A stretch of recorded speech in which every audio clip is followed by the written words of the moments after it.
Um, the other than getting you down that pathway to a psychiatrist and putting in you a victim mind state, I think the other function of the organized stalking is to GPS you by vicinity. Most of these victims think they're chipped because they seem to be able to be tracked everywhere they go. And we have found a handful of chips in people, but by and large, after looking at thousands of MRIs and not only me doing some RF scans looking for chips, but ISA ACT, which is an organization I'm affiliated with, has actually gone around the country actually scanning a lot of victims, doing radio frequency scanning. And while we will find radio transmissions either emanating into or from the victim, when you image those sites, we're not typically finding chips, which leads me to believe that most of this is probably being done without any type of an implant.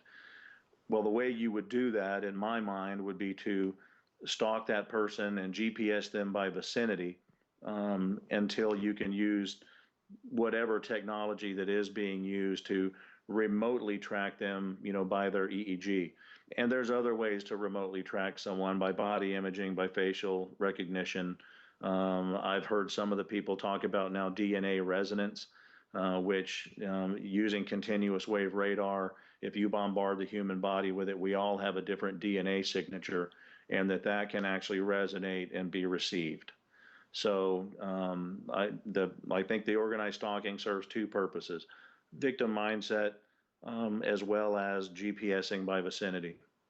And a lot of this stuff actually happened to you personally. I mean, in your book, you even mentioned some pretty unbelievable things that were happening regarding surveillance techniques, the taking of doors off of their hinges and taken apart with elaborate cameras, small hidden cameras being inserted into them.